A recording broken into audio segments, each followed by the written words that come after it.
Wanted to do a quick video today about grip extensions on subcompact guns.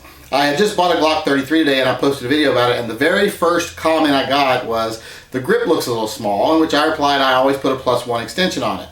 Now I also got the response after I said that from other people through PM that doesn't that defeat the purpose of a subcompact gun? And I have heard that before in the past.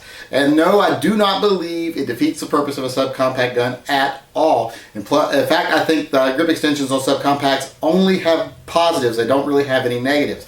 And I thought I'd make this quick video to show you what I mean by that.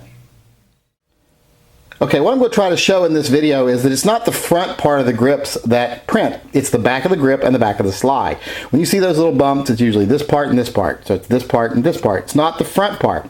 So when people say you're defeating the purpose of a subcompact gun by putting a grip extension on it, you're really not, because it doesn't increase the length of the back of the grip. So it doesn't increase the printing. So really you're only getting the benefits. You're getting the extra grip. You're getting the extra room for another finger, so you're getting extra control. And sometimes you even, like in the case of the Pierce extension I just picked up for my Glock 33, you can see how it's got the full bottom there. It's not a cutout. It actually adds ammunition. So you can actually get 2 extra 9mm or 1 extra 40 or 357 SIG in it with this grip extension here.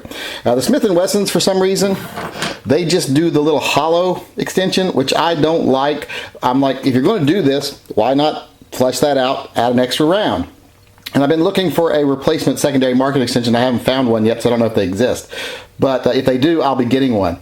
So overall, in my opinion, when you add the grip extension, you're only getting positives. You're getting extra control and you're getting extra rounds. And it doesn't conceal, it doesn't make it any harder to conceal, and I'll try to show that here in a second. Okay, here's the Glock 33 with the original mag plate on it. And in a second here, I'll put the other mag plate on, and I'll show you it does not increase this part of the gun at all. So there you have it with the grip extension on it.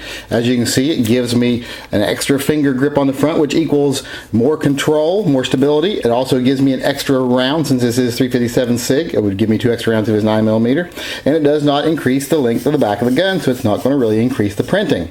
So there you go, 2 positives and no real negatives. Okay, and here's a side-by-side comparison of the subcompact baby Glock here compared to a compact Glock with the grip extension in. People say this is why you should just go ahead and get the bigger Glock if you're going to put the grip extension on, because it makes it just as long. Well, it does make the front just about as long. There's like an 1/8 of an inch difference because of the magazine sticking out there, but very similar in the front lengths. But when you flip it over and look at where it was, the part that's important,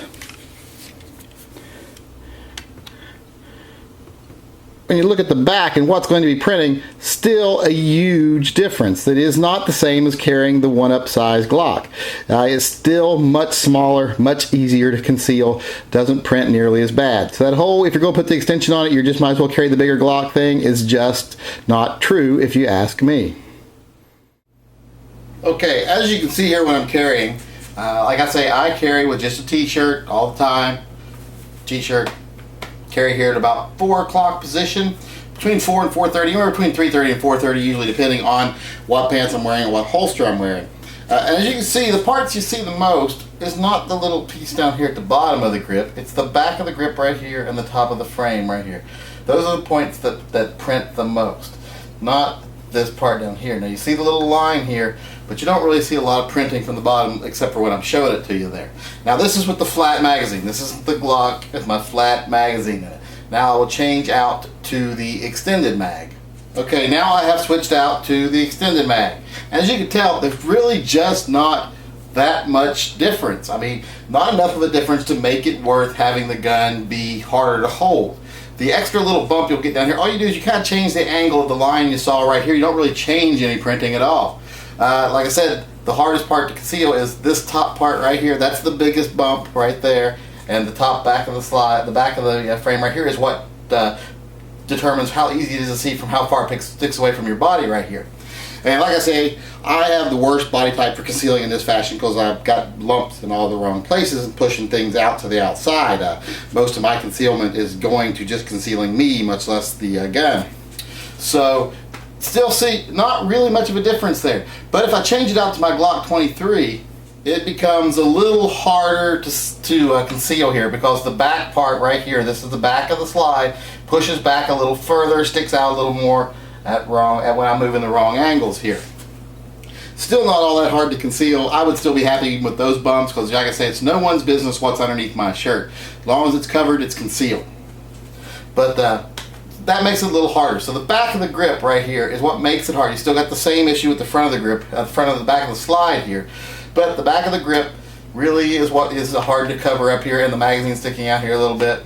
But you see a straight line up and down, back a little further, sticks a little. It's hard to show it on film, but this actually is more noticeable in person than it is on film because it sticks back a little further at the back of the grip. Like I say, the back of the grip is more important than the front of the grip when it comes to overall concealment. And the little difference that extended slide or extended mag makes at the bottom of the grip really doesn't change your overall concealed carry issue. It doesn't really change your printing all that much. So like I say, it's well worth it to have that little bit more of a print to have a more controllable gun and an extra round.